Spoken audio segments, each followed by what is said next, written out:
Hello, my name is Casey Hansford, And I'm Leah Castro. and we did our presentation on Chapter 5, which was Gendered Experiences of Enslaved Women. Chapter 5, Men, Women, and Families. The relationship between male and female slaves varied. Slave owners had a strong power over the relationship, such as making life-threatening decisions. Interactions between male and female slaves were highly monitored to conform to the work patterns of the slavery system. There were some situations in which the men outnumbered the women, and there would be intense competition for the attention of the women. To slave traders, a slave family was considered a woman and their children, so husbands often lost their wives and children to sale. Relationships continued. Men were often forced to watch their wives get abused. If they tried to interfere and protect their spouses, they would also be abused. Some men were willing to trade their freedom for love. Choosing between freedom and love was difficult, which is why many men refused to marry. A quote from J.W. Logan was, "I determined long ago never to marry until I was free. Slavery shall never own a wife or child of mine." Experiences. There are numerous amounts of stories and terrible experiences from slaves and marriages about being separated from their families. Susan and Ersie, who were slaves who belonged to Nathaniel Tucker, begged to not have their families torn apart. They claimed, "To be separated from our husbands forever in this world would make us unhappy for life." Charles, who was a slave of President James Polk, was accused of running away from his plantation just to be with his wife. There were also some free black men who were able to purchase their wives and kids from slavery. The reality of slave marriages. Not all slave marriages had a foundation of romance. The data involving statistics about slave data must be looked at likely because all the different scenarios that could have happened. For example, a woman named Molly, who was a slave from St. Simon's Island, was married to her husband for 9 years, but did not even consider him her husband. There were women who married for reasons that were more practical rather than romantic. Female slaves married to get the help that they needed. Marital disputes. In slave households, the relationships between spouses was not always harmonious. Abusive relationships were not uncommon in these marriages. Because women could not participate in hand-to-hand combat against their abusive husbands, they sometimes relied on weapons. Not only were the men abusive, but the women could also be dangerous. There is a story about a woman who threw an axe at her husband during a jealousy fit and nearly killed him, leaving her husband in fear for the rest of his life. The abusive relationships within slave marriages is often overlooked because of the emphasis on white male exploitation of black women. The importance of slave marriages. Through marriages and starting families, slaves were alleviated of solely relying and having dependence on their owners. Creating families helped create a social life through having familial roles and creating an identity beyond just being a slave.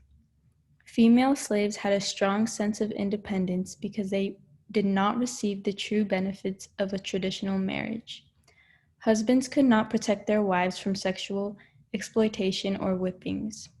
Couples did not have their own property to share, and their essential needs could not be provided for by their husbands.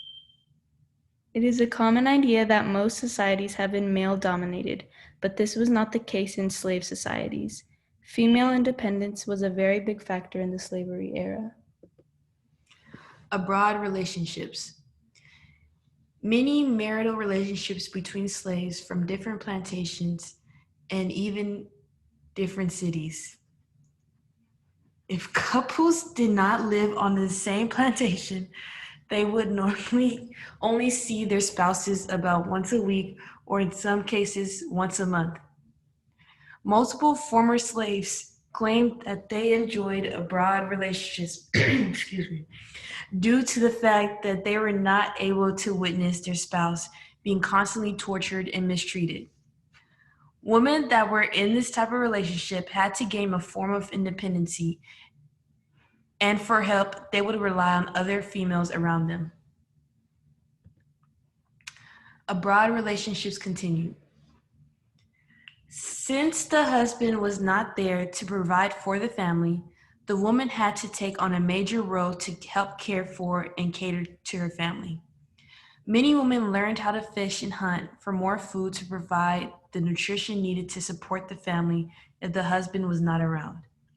If men did not provide extra food for their family, many people will become malnourished because their masters did not provide them with enough nutrition to survive. House slaves would sometimes cook excess food when the masters were not around and hand them out to other slaves. Divorce. Divorce between an enslaved couple was a common act due to multiple reasons. Enslaved women were not affected about divorcing their husband compared to free women because they were already used to not relying on them. Free women relied on men for shelter and money, while an enslaved woman was used to only relying and providing for herself. Also, enslaved marriages were not official and not in a courtroom, so it was fairly easy to divorce when comparing to a free woman. Divorce continued. There were many reasons why slave women would divorce from their husband, including incompatibility, unfaithfulness, and etc. Some divorces were forced by the slave masters because they would separate the two and sell each other to different plantations, which would be a constant fear of married couples.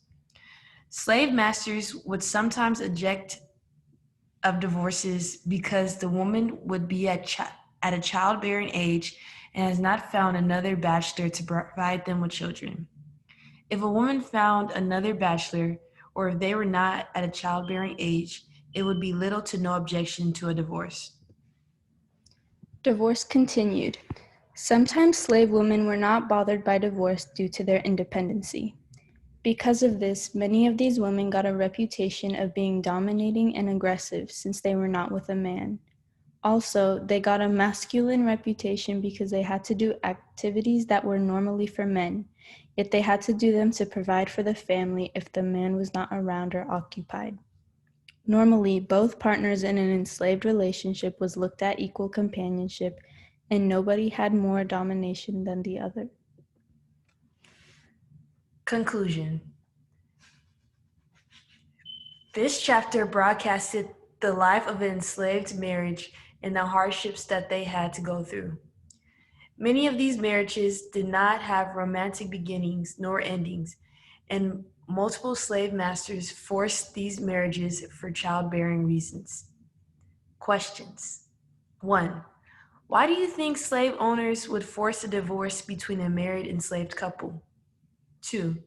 During the time of slavery, would a marriage have been smarter for the enslaved to be married out of romance or utilitarian purposes? Thank you.